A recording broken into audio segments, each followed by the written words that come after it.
Hello everyone, I am the storyteller and I am here to help you today. I know you use this video to fall asleep, so before that, like the video and subscribe to the channel. Also, where are you from and what time are you watching?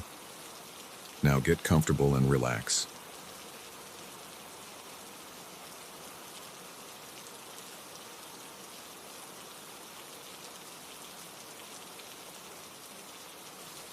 The crunch of leaves under my boots was the only sound breaking the eerie silence of the forest. As the last rays of sunlight filtered through the canopy, I couldn't shake the feeling that something was terribly wrong. The woods seemed to be holding their breath, waiting for something to happen. If only I had known then what was coming, I would have turned back and never set foot in those cursed woods again. I've always been an avid hiker, priding myself on tackling the most challenging trails. This particular evening, I had decided to push myself, determined to reach the summit of Mount Hollow before nightfall. It was a foolish goal, but my stubborn nature wouldn't let me quit. As I pressed on, the trees grew denser, their branches intertwining overhead like gnarled fingers. The trail, once clear and well marked, had become overgrown and difficult to follow. I checked my watch, 7:30 p.m. Dusk was settling in, and I knew I should turn back, but something compelled me to keep going. That's when I saw him. At first, I thought it was just a trick of the fading light, a shadow playing on my tired eyes. But as I squinted into the gloom, the figure became clearer. A man was standing about 50 yards ahead, just off the trail. He was unnaturally still, like a statue carved from the very shadows of the forest. I called out, "Hello, are you okay?" No response, not even a twitch. Curiosity overrode my caution, and I took a few steps closer. That's when I noticed his head. It was wrong, too small for his body, like a child's head perched atop an adult frame. A chill ran down my spine, and every instinct screamed at me to run, but I was rooted to the spot, unable to tear my eyes away from the grotesque figure. As I stood there, frozen in a mixture of fascination and horror, the last vestiges of daylight seemed to evaporate, plunging the forest into an inky blackness. I fumbled for my flashlight, my hands shaking so badly I nearly dropped it. When I finally managed to switch it on and point it towards the figure, my blood turned to ice. He was gone. Panic seized me. I swung the flashlight wildly, its beam cutting through the darkness like a knife. Trees, bushes, rocks, but no sign of the strange man. Had I imagined it? Was my mind playing tricks on me? A twig snapped behind me. I whirled around, my heart pounding so hard I thought it might burst from my chest. There, at the edge of my flashlight's beam, stood another figure, and another, and another. They were emerging from the trees, silent as ghosts, each one bearing that same impossible miniature head. Their bodies were unnaturally elongated, limbs too long and too thin to be human. They moved with a fluid grace that defied physics, gliding rather than walking. I wanted to scream, but no sound would come out. My legs felt like lead, refusing to obey my desperate commands to run. All I could do was watch in paralyzed terror as more of these creatures materialized from the darkness. One of them tilted its tiny head, regarding me with eyes that gleamed like polished obsidian in the flashlight's glow. Its mouth, if you could call it that, was nothing more than a thin, lipless slit that slowly began to stretch into a horrifying parody of a smile. That's when I heard it. A low, melodic humming that seemed to emanate from everywhere and nowhere at once. It started soft, barely audible, but quickly grew in volume and intensity. The other creatures joined in, their voices blending into a discordant chorus that made my skull vibrate. The sound galvanized me into action. Adrenaline surged through my veins, and I turned and ran. I didn't care about the trail anymore. My only thought was escape. Branches whipped at my face, roots threatened to trip me at every step, but I pushed on, driven by pure animal fear. The humming followed me, growing louder and more frenzied. I risked a glance over my shoulder and immediately wished I hadn't. The forest behind me was alive with movement, Dozens, no, hundreds, of those things in pursuit. They flowed through the trees like living shadows, their impossible bodies bending and twisting in ways that defied comprehension. I ran until my lungs burned and my legs felt like they were on fire. But no matter how fast I moved, I couldn't shake the feeling that they were toying with me, letting me think I had a chance of escape. Just when I thought I couldn't go on any further, I burst through a line of trees and found myself in a small clearing. In the center stood an old, dilapidated cabin. Without hesitation, I sprinted towards it, praying it would offer some kind of sanctuary. The door was hanging off its hinges, and I nearly tore it off completely in my haste to get inside. I slammed it shut behind me, for all the good it would do, and pressed my back against it, gasping for breath. The cabin was a single room, empty save for a rusty old pot-belly stove in one corner and a broken chair in another. Moonlight filtered through cracks in the walls, casting long shadows across the floor. For a moment, all was quiet. The humming had stopped, and I could hear nothing but my own ragged breathing and the frantic pounding of my heart. Had I lost them? A soft thud on the roof shattered that hope. Another thud, and another. The whole cabin began to shake as dozens of impacts rained down from above. Dust and splinters fell from the ceiling, and I knew it was only a matter of time before the entire structure collapsed. I looked around desperately for a weapon, anything I could use to defend myself. My eyes fell on a trapdoor in the floor, partially hidden under a moldy old rug. Without thinking, I lunged for it, yanking it open to reveal a dark hole leading down into the earth. The roof groaned ominously above me. I had no choice. Taking a deep breath, I lowered myself into the hole and pulled the trapdoor shut above me. Darkness enveloped me, absolute and suffocating. I fumbled for my flashlight, praying it hadn't been damaged in my mad dash through the forest. To my relief, it flickered to life, revealing a narrow, earthen tunnel stretching out before me. I began to crawl, the damp soil soaking through my jeans. The sound of splintering wood above told me the cabin had finally given way. I pressed on, ignoring the claustrophobic panic clawing at the edges of my mind. How long I crawled through that tunnel, I couldn't say. Time seemed to lose all meaning in the oppressive darkness. My world narrowed to the small circle of light from my flashlight and the scrape of my hands and knees against the rough earth. Just when I thought I couldn't bear it any longer, the tunnel began to slope upward. Hope surged through me as I saw a faint glimmer of light ahead. With renewed energy, I scrambled towards it. I emerged into a small cave, moonlight streaming in through an opening about 10 feet above me. Freedom was so close I could taste it. But as I stood up, brushing dirt from my clothes, a sound froze me in place. That haunting, melodic hum. Slowly, I turned around. There, lining the walls of the cave, stood dozens of the creatures. They were perfectly still, their tiny heads all turned towards me in unison. In the moonlight, I could see them clearly for the first time, and I almost wished I couldn't. Their skin was a sickly, pale gray, stretched tight over elongated frames. Where their eyes should have been were only smooth, blank expanses of flesh. The humming was coming from their mouths, if you could call them that, which opened and closed with mechanical precision. I backed away, pressing myself against the cave wall. There was nowhere left to run. The creature in the center took a step forward, its movements fluid and unnatural. It raised one impossibly long arm, pointing a skeletal finger directly at me. The humming crescendoed, building to a fever pitch that made my head spin and my vision blur. Just as I thought my skull would split open from the sound, it stopped. The sudden silence was almost as deafening as the noise had been. The creature lowered its arm, and to my horror, its blank face began to change. The skin rippled and shifted, forming features where there had been none before. In a matter of seconds, I found myself staring at an exact replica of my own face, down to the last freckle and scar. It opened its mouth, my mouth, and spoke in a voice that was mine, yet not mine. Join us. The other creatures began to change as well, their featureless faces morphing into copies of my own. Soon, I was surrounded by a sea of my own faces, all staring at me with an intensity that made my skin crawl.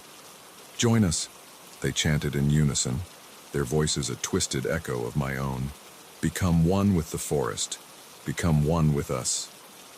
I felt something inside me begin to change, a creeping numbness spreading through my body. My limbs began to elongate, my skin stretching painfully. I tried to scream, but no sound came out. As my vision began to fade, the last thing I saw was my own face, multiplied 100 times over, smiling at me with inhuman glee. I don't know how long I've been here in these woods. Time has lost all meaning. Sometimes, I catch glimpses of hikers on the trail, and I feel an overwhelming urge to warn them, to tell them to turn back before it's too late. But all I can do is stand here, perfectly still, and wait for the sun to set. For when darkness falls, we emerge from the trees, seeking new souls to join our eternal dance in the forest of the damned.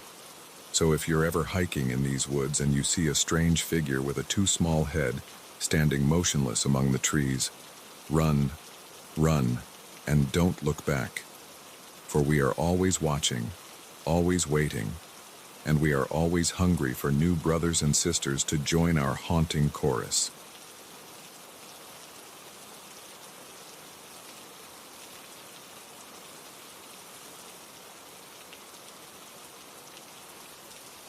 The first time I heard the footsteps, I was watching TV at 11:30 p.m. on a Tuesday. They came from the basement, clear, heavy steps on concrete. I muted the TV and listened. The footsteps moved slowly, deliberately, from one end of the basement to the other. Then they stopped. I live alone in this old 2-story house in suburban Massachusetts. The previous owner died here 6 months ago. Heart attack in his sleep, nothing suspicious. I bought it at a good price, moved in 4 months ago. The basement door has 2 deadbolts. I always keep them locked. That first night, I didn't go down to check. I told myself it was the house settling, or the water heater, or the furnace. Old houses make noise. But I still sat there for an hour, TV muted, straining to hear more. Nothing came. The next night, same time, the footsteps started again. Slow, heavy, moving in the same pattern across the basement floor. I got up from the couch, my heart pounding against my ribs. The basement door was at the end of the kitchen. Both deadbolts were still locked. I put my ear against the door. The steps continued for another minute, then stopped. This happened 5 nights in a row. Always at 11:30 p.m., always the same pattern of footsteps, always lasting exactly 3 minutes. I started recording them on my phone, comparing the recordings. The timing was identical each night. I couldn't sleep. I installed a security camera in the basement, pointing at the area where the footsteps seemed loudest. The footage showed nothing but empty space. On the 6th night, I was ready. I had my Louisville Slugger baseball bat, a heavy Maglite flashlight, and my phone ready to call 911. At 11:25 p.m., I unlocked both deadbolts and waited by the basement door. My palms were sweating on the bat handle. My throat felt dry. 11:30 p.m. The footsteps started. I yanked open the door and hit the light switch. The bare bulb flickered to life, illuminating the wooden stairs. The footsteps continued below, unaffected by my presence. I started down, testing each step before putting my full weight on it. The wooden stairs creaked under me, but the other footsteps kept their steady pace. Reaching the bottom, I swept my flashlight beam across the basement. Concrete floor, stone foundation walls, copper water pipes running along the ceiling. The washing machine and dryer against one wall. The furnace in the corner. The footsteps were louder now, but I still couldn't see anyone. Then my flashlight beam caught something on the floor. Muddy footprints. They formed a path across the basement, matching exactly where I'd been hearing the steps. But they weren't appearing in real time with the sounds. They were already there, dried into the concrete. Size 12 boots, by the look of them. The same size the previous owner had worn, according to his daughter when she came to collect his belongings. The footsteps kept moving, but the prints stayed fixed in place. I followed them with my flashlight. They led straight to the back door, a heavy steel door with a deadbolt leading out to the backyard. The deadbolt was still locked. The door hadn't been opened in months. I could tell from the undisturbed dust on the threshold.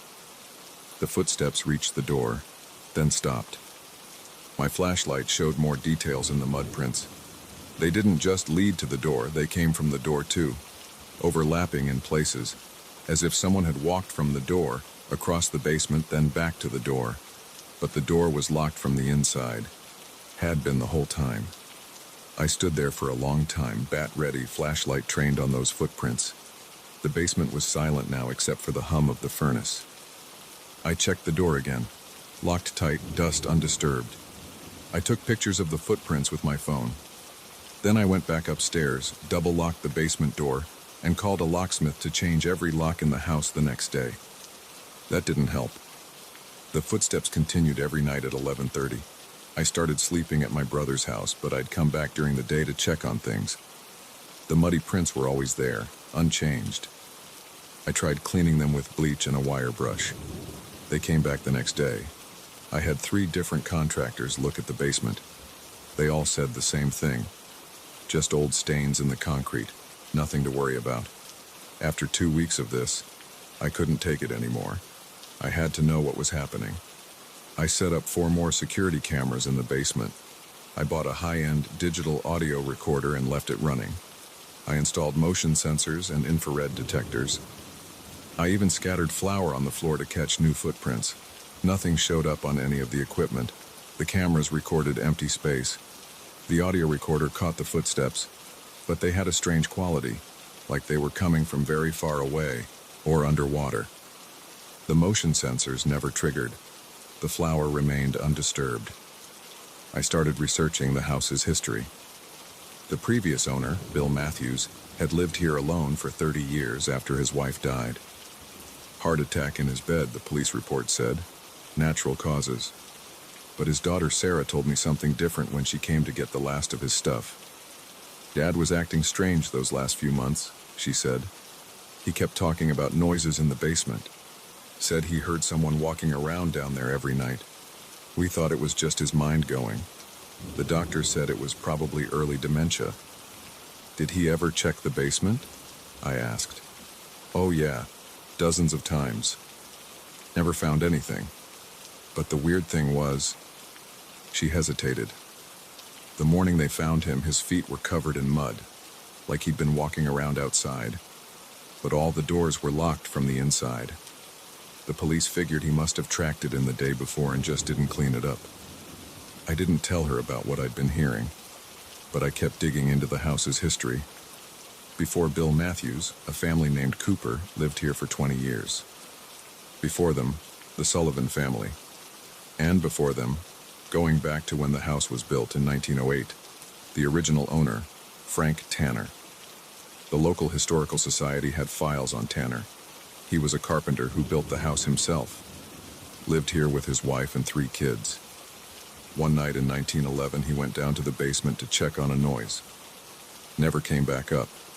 They found the basement door locked from the inside, but no sign of Tanner.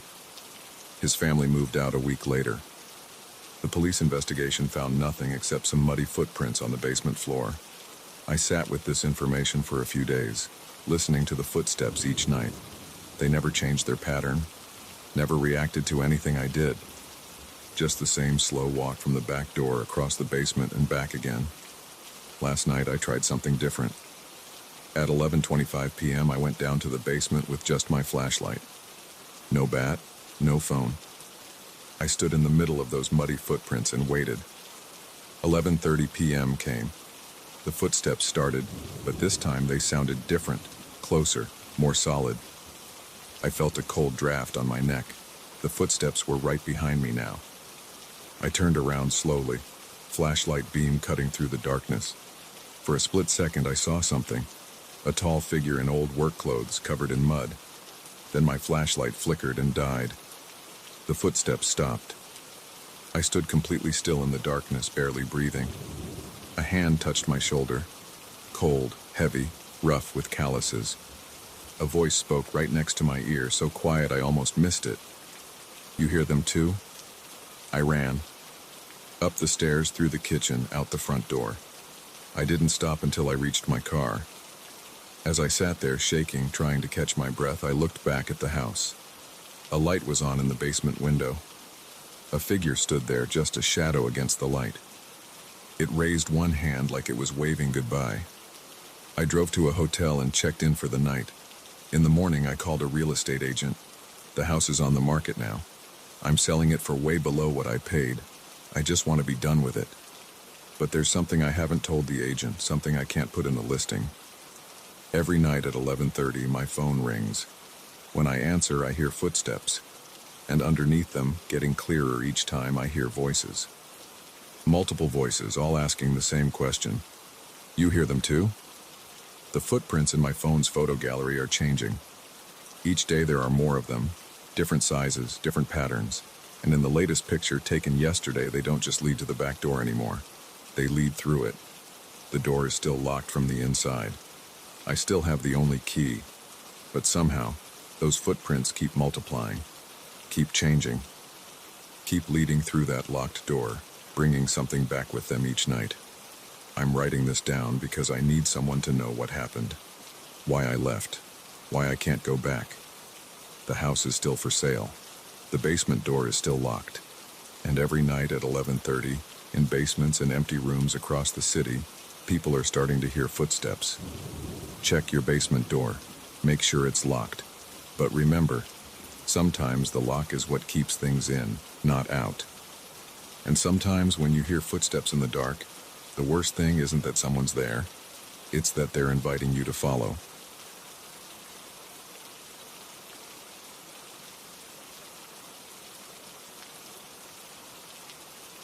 I first noticed it 3 days after moving in. Just a small thing. The shadow of my kitchen table looked wrong. Not dramatically wrong, just off. Like it was angled slightly different from where the morning sun should have cast it. I blinked, rubbed my eyes, and when I looked again, it seemed normal.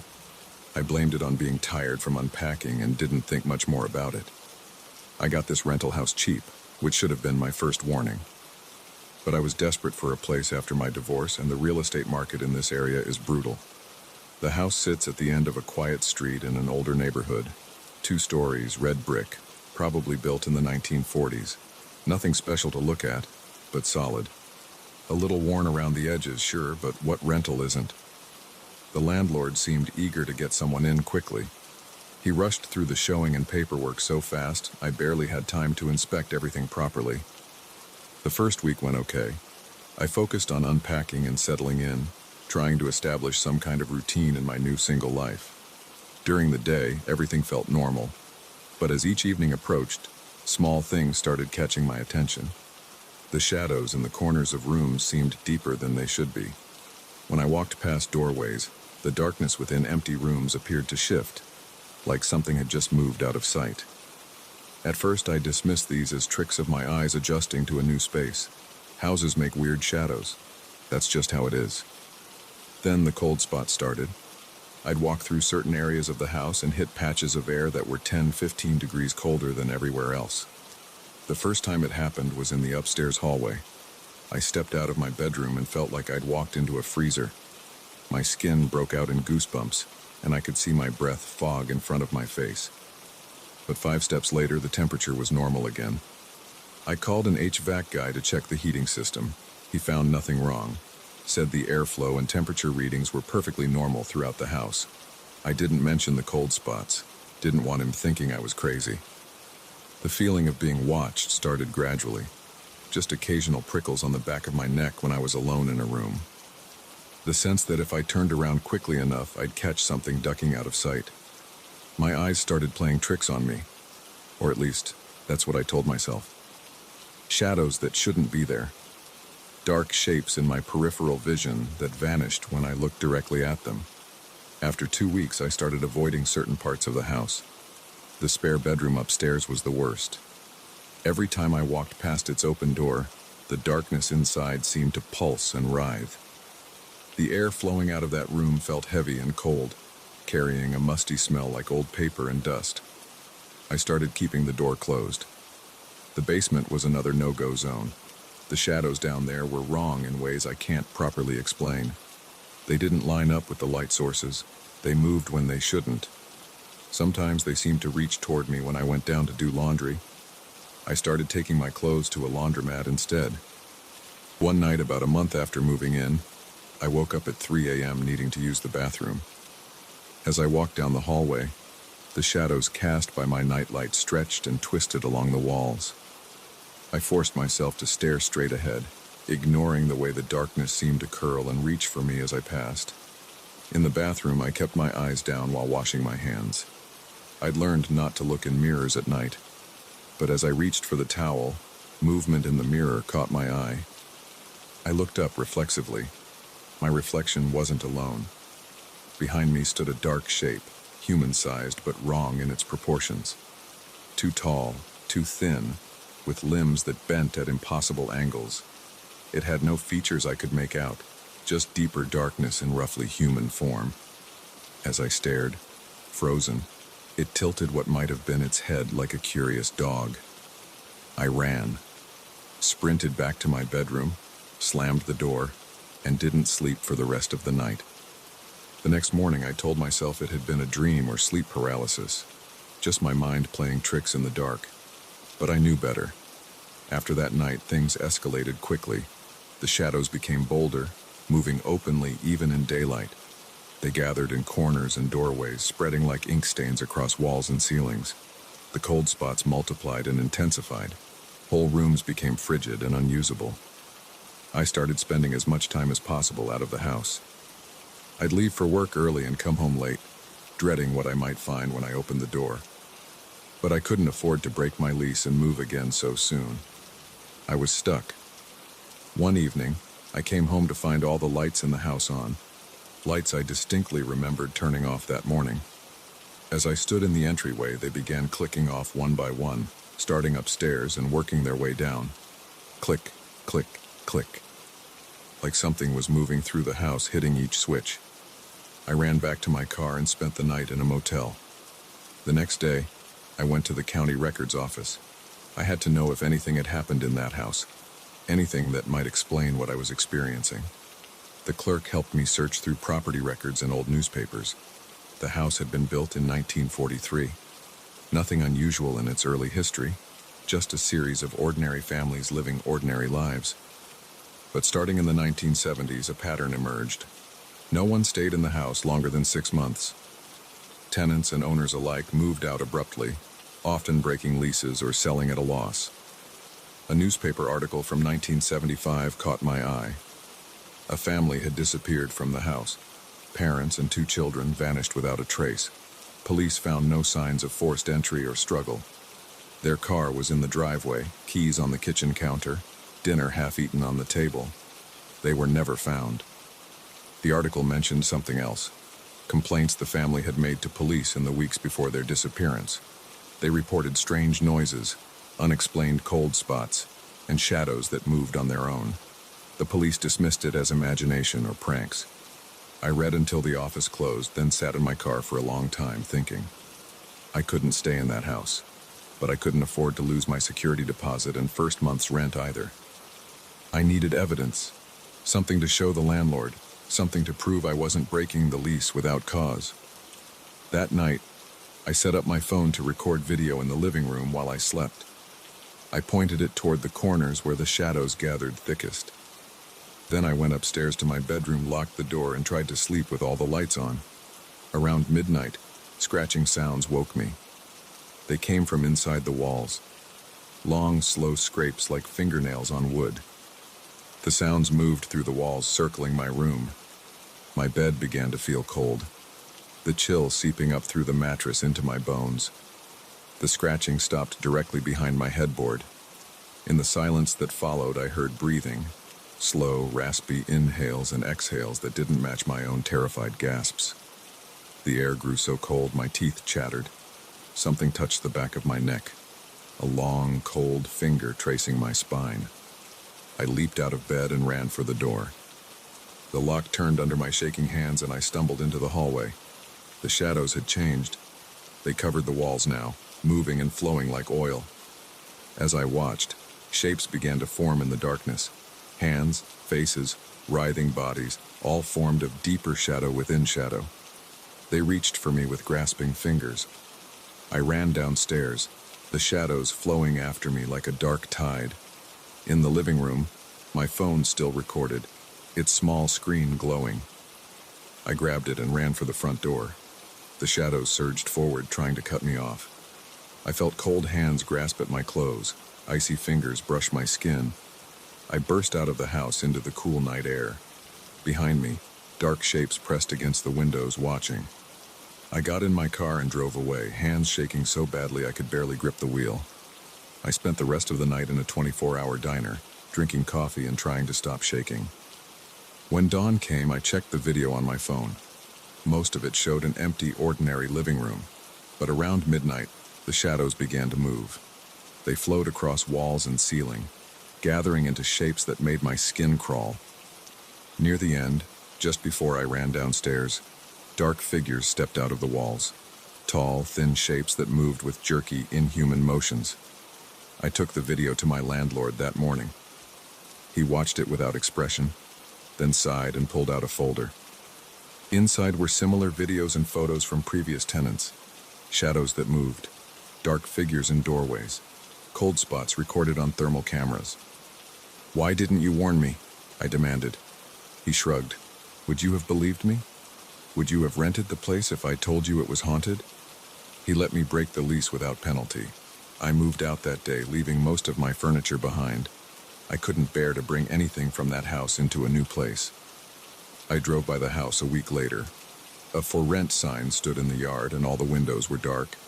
As I watched, a shadow moved past one of the upstairs windows, a tall, thin shape that paused to look down at me.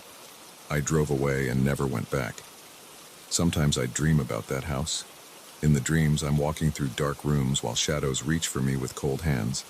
I hear scratching in the walls and breathing in empty spaces. I wake up shivering, checking the corners of my bedroom for moving shadows. I don't know what lived in that house. I don't want to know. But sometimes, late at night, I wonder about that family that disappeared in 1975. I wonder if they're still there, trapped in the shadows, reaching out with dark hands toward anyone who ventures too close. The house is still there, still renting to new tenants who don't stay long. I've thought about warning them, but who would believe such a story? Who would believe that shadows can move, that darkness can reach out and touch you, that empty rooms can breathe? I know the truth now. Shadows aren't just the absence of light. Sometimes there's something else entirely. Something that watches and waits and hungers. Something that reaches out with cold hands in the dark. I keep all my lights on now, day and night. I check every shadow, every dark corner. And sometimes when I catch movement in the corner of my eye, I wonder if something followed me from that house. A piece of living darkness that waits for the right moment to reach out and pull me back into those writhing shadows. But those are just thoughts that come in the dark hours before dawn.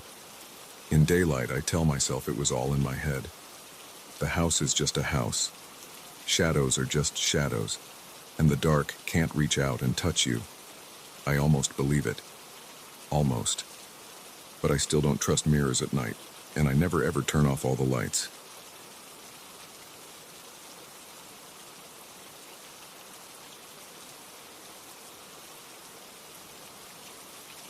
I keep telling myself there has to be a rational explanation for what happened at the Desert Palms Motel 3 nights ago. The police didn't believe me. The motel manager didn't believe me. Hell, I'm not even sure I believe myself anymore. But I know what I saw, and I need to write it down before I start doubting my own memories.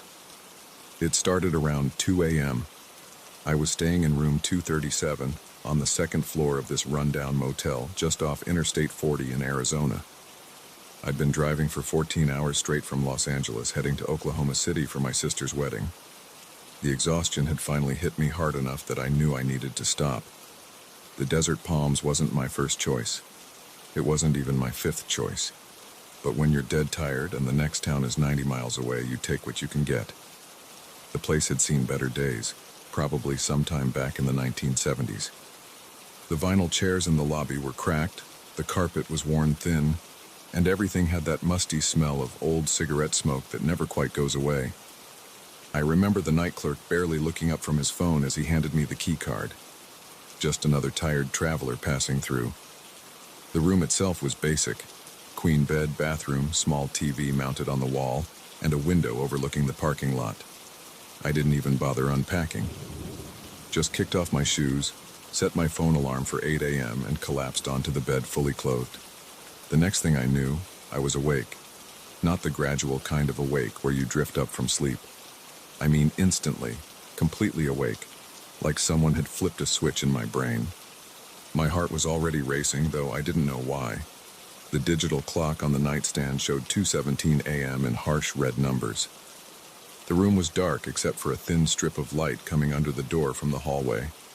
Those motion sensor lights were supposed to help guests see their way around at night. Right then, they were the only reason I noticed something was wrong. I lay there perfectly still, trying to figure out what had woken me. The air conditioning hummed. A truck rumbled past on the interstate. But there was something else. A sound so faint I almost thought I was imagining it. A soft scraping like someone dragging their fingers along the wall outside my door. I sat up slowly, my t-shirt damp with sweat despite the AC. The scraping stopped. Then I saw it. A shadow moving across that strip of light under my door. Someone was in the hallway, standing right outside my room. My first thought was that it was probably just another guest heading to the ice machine or vending machines. But at 2 a.m.? And why would they stop right outside my door? The shadow didn't move. Whoever it was, they were just standing there. I got out of bed, my bare feet silent on the thin carpet. The floorboards creaked under my weight, and the shadow shifted slightly. I walked to the door, my mouth dry. The peephole was useless. These old motels had them set so high that all I could see was darkness. But the shadow was still there, blocking part of the light from beneath the door. My hand shook as I reached for the handle. The rational part of my brain was screaming at me to get back in bed, to call the front desk, to do anything except open that door. But I had to know. I pulled the door open fast, ready to confront whoever was out there. The hallway lights flickered on at the movement, flooding the space with harsh fluorescent light. And there, at the end of the corridor, stood a figure. It was tall, maybe 6.5 feet, and completely still. The thing that hit me first was the color, a deep, unnatural red that seemed to absorb the fluorescent light rather than reflect it. Not like someone wearing red clothes, more like someone had dipped a person in red paint, coating every inch of them in that same flat color. The figure stood with its back to me, facing the emergency exit at the end of the hall. It didn't move, didn't breathe, didn't acknowledge my presence at all. Just stood there, perfectly motionless, like a statue someone had placed in the middle of the hallway. "Hey," I called out, my voice sounding strange and thin in the empty corridor. "What are you doing?" No response, no movement, nothing. I stepped out of my room, leaving the door propped open with my foot. The carpet felt rough under my bare feet as I took another step forward. The motion sensors kept triggering, lights flickering on ahead of me as I moved down the hallway. "Listen, buddy, this isn't funny. If you're drunk or something, I can call the front desk to help you find your room." Still nothing. I was about 20 feet away now, close enough to see more details. The figure was completely hairless, its skin smooth and uniform in that deep red color. Its arms hung straight down at its sides, fingers abnormally long and thin. I stopped. Something was very wrong here. The longer I looked at it, the more wrong it seemed. The proportions weren't quite right. The arms too long, the neck too thin, the shoulders too angular. "I'm going to call security," I said, taking a step backward. That's when it moved. The motion was so fast I almost missed it. 1 second it was facing away from me, the next it had turned its head 180 degrees to look at me, the neck twisting in a way that human bodies can't move. I couldn't see a face. Where features should have been, there was just smooth red surface like a mannequin. But I knew it was looking at me. I could feel it. I ran. I didn't think, didn't hesitate, just turned and sprinted back to my room. I slammed the door shut behind me. fumbling with the lock and the security chain with shaking hands. The lights in the hallway were still on. I could see them under the door. I pressed my ear against the wood, straining to hear any sound of movement outside. Nothing. Just the hum of the AC and my own ragged breathing. I grabbed my phone from the nightstand and dialed the front desk. It rang 6 times before someone picked up. "Front desk," the night clerk's bored voice came through. "There's someone in the hallway outside my room," I said, trying to keep my voice steady. "Or something. I need you to call security right now." "Sir, we don't have security on staff at night. Is someone causing a disturbance?" "Yes, there's this person. They're just standing there. They're not normal. You need to come check it out." I heard him sigh. "I'll come up and take a look." "Which room?" 237, please hurry." "On my way." I kept watching that strip of light under the door while I waited. The hallway lights should have turned off by now. They were on a timer, usually going dark after 30 seconds without movement. But they stayed on. 5 minutes passed, then 10. I was about to call the front desk again when I heard footsteps coming up the stairs at the far end of the hall. "Hello?" The clerk's voice called out. "Anyone up here?" I opened my door carefully, peering out. The clerk stood at the end of the hallway where the red figure had been, looking around with obvious annoyance. He was young, maybe early 20s, wearing a wrinkled uniform shirt. "Did you see anyone?" I asked. He shook his head. "Hallway's empty. Check the stairwell, too." "Nobody here." "But it was just here. Tall, red, standing right where you are now." He gave me the look I'm now very familiar with, the one that says he's dealing with either a drunk or a crazy person. "Sir, I've been watching the security cameras all night. Nobody's been up here except you." "Check the cameras again. It was here less than 15 minutes ago." He pulled out his phone, tapped a few times, then turned it to show me. The screen showed a grainy feed of the hallway. "Empty. Camera's been recording all night," he said. "No one's been here. Maybe you were having a bad dream." "It wasn't a dream. I was wide awake. I saw it." He shrugged. "Well, there's nothing here now. Try to get some sleep, sir. Let me know if you need anything else." I watched him walk back to the stairs, his footsteps echoing in the empty hallway. The lights finally clicked off behind him, leaving just the usual dim glow from the emergency exits. Back in my room, I pushed a chair under the doorknob and sat on the bed staring at the door. I didn't sleep, couldn't sleep, just sat there watching until sunrise started to filter through the thin curtains. When morning finally came, I checked out immediately. The day clerk was different from the night one, and I didn't bother trying to explain why I was leaving early. I just wanted to get out of there. I spent the next few hours in my car, parked at a diner down the road, using their Wi-Fi to research the motel. I found nothing unusual in its history. No murders, no mysterious disappearances, nothing that would explain what I'd seen. I called the police too, though I'm not sure why. They took my statement, but I could tell they weren't taking it seriously. Just another weird story from another weird traveler passing through. That was 3 days ago. I made it to Oklahoma City for the wedding, though I didn't tell my family what happened. They've got enough reasons to worry about my mental health already. But here's the thing that keeps eating at me. I went back to the motel yesterday. I had to know. Had to see it in the daylight. Everything looked normal. Just a shabby roadside motel slowly decaying in the Arizona sun. I talked to the manager this time, an older man who'd owned the place for 20 years. He'd never heard any strange stories about the second floor. Never had any complaints about red figures in the hallway. But as I was leaving, he said something that made my blood run cold. Funny thing though, the motion sensor lights on that floor haven't worked right since Tuesday night. They just stay on all the time now. Electrician's coming out next week to look at them. Tuesday night, the night I was there. I drove away after that and haven't been back. Don't plan to ever go back. But I keep thinking about those lights still burning in that empty hallway, still waiting for something to move. The rational part of my brain tells me there has to be an explanation. Maybe it was exhaustion playing tricks on my mind. Maybe someone was playing an elaborate prank. Maybe I really was dreaming, though I know I wasn't. But then I remember the way it turned its head, the impossible angle of its neck, the smooth, blank surface where a face should have been. And I know that whatever I saw that night, it wasn't something that can be explained by rational thought. I'm writing this all down now because I need someone else to know what happened. The police have my statement filed away somewhere, probably in a folder marked Crazy Tourist Stories. The motel staff think I'm just another drunk or drug user who saw things that weren't there, but I know what I saw.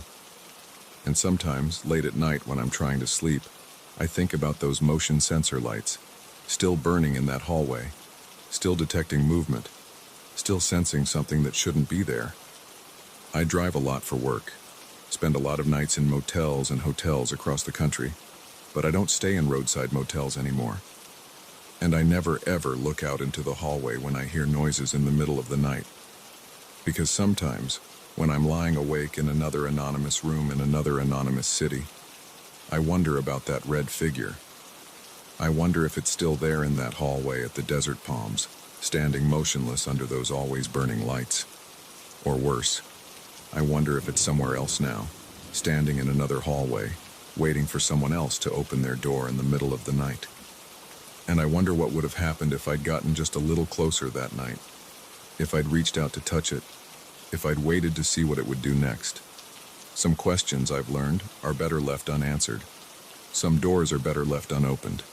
And some figures in dark hallways are better left uninvestigated. The wedding was nice, by the way. My sister looked beautiful. The cake was good. Life goes on, normal and predictable, exactly the way it should be. But sometimes, just sometimes, I catch myself looking for motion sensor lights in hallways, looking for that splash of red in the corner of my eye. And sometimes, very late at night when the world is quiet and still, I think I hear something. A soft scraping sound like fingers dragging along a wall. When that happens, I turn up the TV or the radio or whatever noise I can find to drown it out. Because I know now that there are things in this world that don't make sense. Things that can't be explained or understood or rationalized away. Things that shouldn't exist but do. And sometimes those things stand in motel hallways at 2 a.m., waiting for someone to open their door.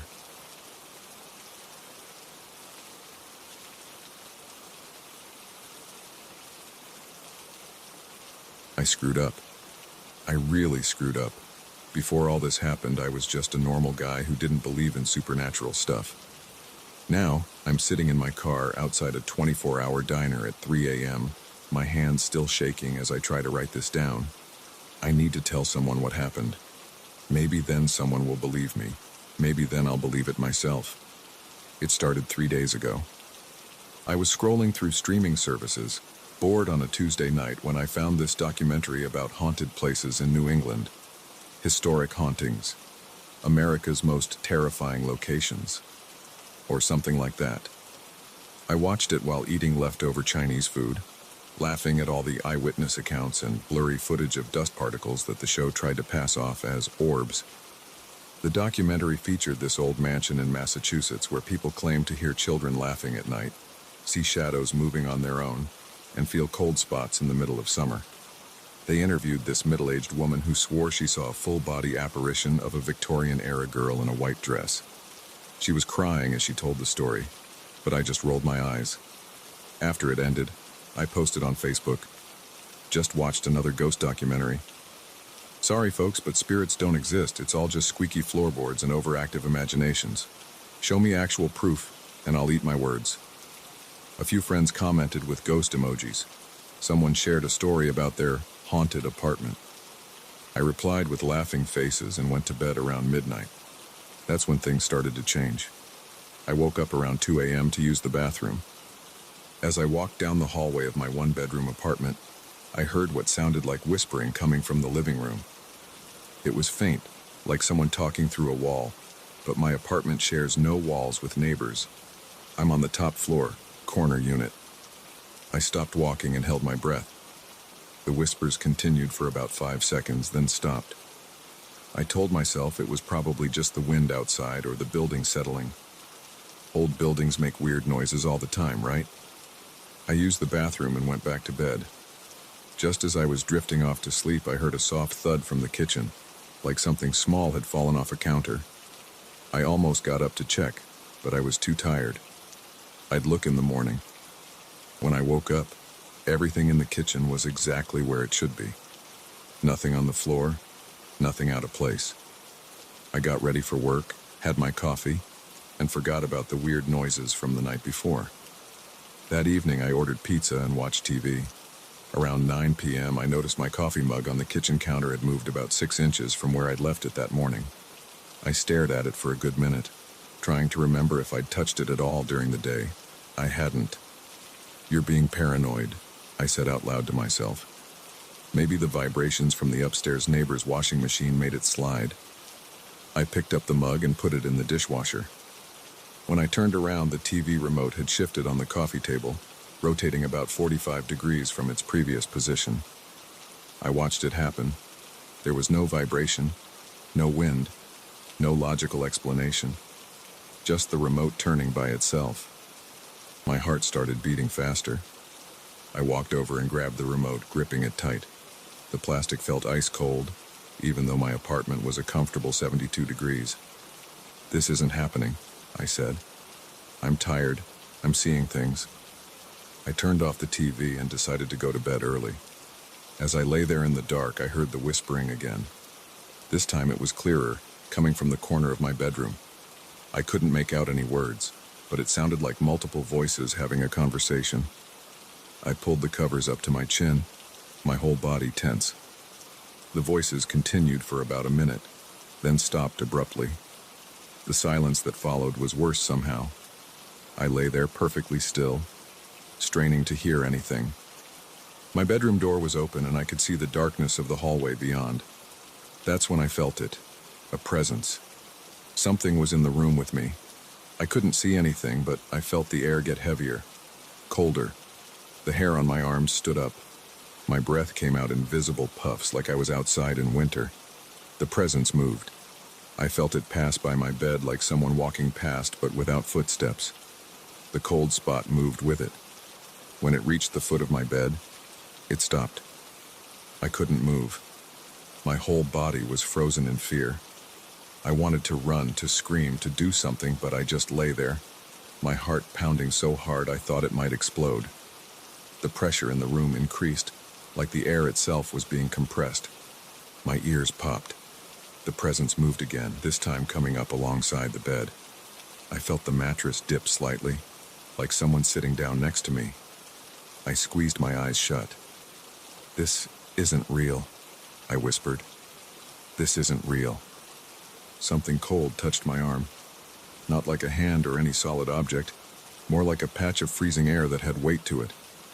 I jerked away, finally breaking free from my paralysis. I scrambled out of bed, hitting the floor hard. I crawled to the wall and slapped at the light switch. The room was empty. The cold spot was gone. The pressure had returned to normal. But on my arm, where the cold thing had touched me, there were 3 red marks, like someone had pressed their fingers against my skin. I ran out of the apartment, grabbed my laptop and car keys, and drove to the nearest 24-hour diner. I've been here for the past hour, typing this up, trying to make sense of what happened. But things didn't end there. This was just the beginning. The next day, I called in sick to work. I couldn't face going back to the apartment, but I couldn't stay at the diner forever. Around noon, I drove home, telling myself I'd been imagining things. The marks on my arm had faded, leaving no evidence of what had happened. I opened my apartment door slowly, half expecting to find the place trashed. Everything looked normal. Sunlight streamed through the windows, making the place look ordinary and harmless. I walked through each room, checking closets and corners. Nothing was out of place. "See," I said to myself. "You let that stupid documentary get to you. Everything's fine." I took a shower, made lunch, and tried to act normal. I even posted on Facebook again. Weird night. Maybe I should lay off the ghost documentaries before bed. A few friends commented that I was letting my imagination run wild. Around 4 p.m., I was sitting on the couch, working on my laptop, when I heard a crash from the kitchen. I jumped up and ran to check. A glass had fallen from the cabinet and shattered on the floor. The cabinet door was wide open, even though I hadn't opened it all day. As I cleaned up the glass, all the cabinet doors suddenly swung open at once, like someone had run down the line pushing each one. The sound of wood banging against wood echoed through the kitchen. I dropped the dustpan, glass shards scattering across the floor. "Stop it!" I shouted. "This isn't funny." The cabinet doors slammed shut in sequence, one after another. Bang, bang, bang, bang. I ran to the living room, grabbing my phone. Who was I going to call? The police? What would I tell them? That my cabinet doors were moving by themselves? The temperature dropped again. I watched as my breath formed clouds in front of my face. The whispers started, louder this time, coming from all around me. I still couldn't make out words, but the voices sounded angry. My laptop screen went black, then turned back on, opening dozens of windows at once. Words appeared in a text document. "You said we don't exist. We heard you, now you'll see." The document deleted itself before I could take a picture. My laptop shut down completely. I ran for the front door, but it wouldn't open. The handle turned, but something was holding it shut. I pulled harder, using both hands, putting all my weight into it. The door didn't budge. Behind me, something knocked over the floor lamp. It crashed to the ground, the bulb shattering.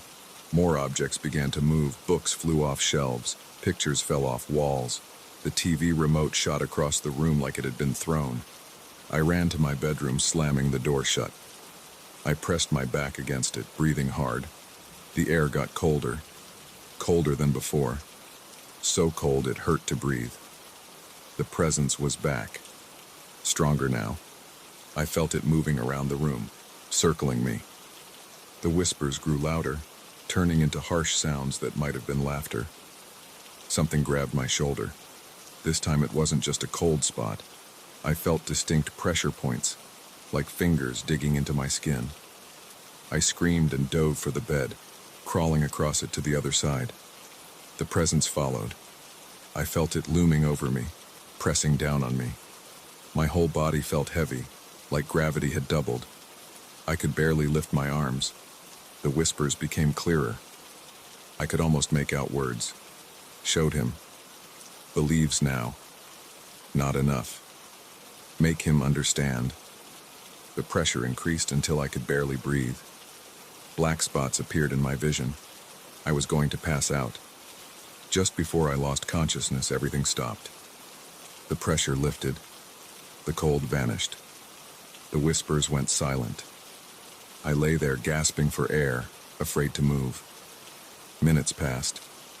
Nothing happened. Finally, I got up on shaky legs and looked around the room. The bedroom was a mess. Clothes had been pulled from drawers, books and papers were scattered everywhere. My phone lay on the floor, its screen cracked. I walked through the rest of the apartment. The living room and kitchen were in similar states of chaos. But the front door opened easily now, like it had never been stuck. I grabbed some clothes, my damaged phone and laptop, and left.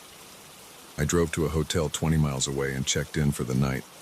I'm writing this from the hotel room now, trying to decide what to do next. I can't go back to that apartment. I don't know what those things are, ghosts, spirits, demons, whatever. But they're real. They're real, and they're angry, and they wanted to prove me wrong. Well, congratulations. You proved me wrong. I believe now. I believe in all of it.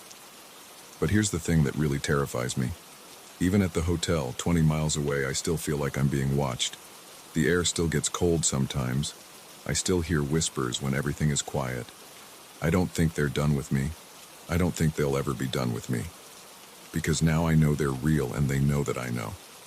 Last night, around 2 a.m., I woke up to find my laptop open. A new document was on the screen with 3 words. We're still here. I'm checking out of the hotel today. I don't know where I'll go. Maybe I'll stay with friends, or maybe I'll just keep driving. But I know one thing for sure. I'll never doubt the existence of spirits again. To anyone reading this, be careful what you say about things you don't understand. Some things are better left unquestioned. Some beliefs are better left unchallenged. Because sometimes when you demand proof of the supernatural decides to give you exactly what you asked for. I hear the whispers now, even as I type this. They're getting louder. The air is getting colder. I have to go. They're coming.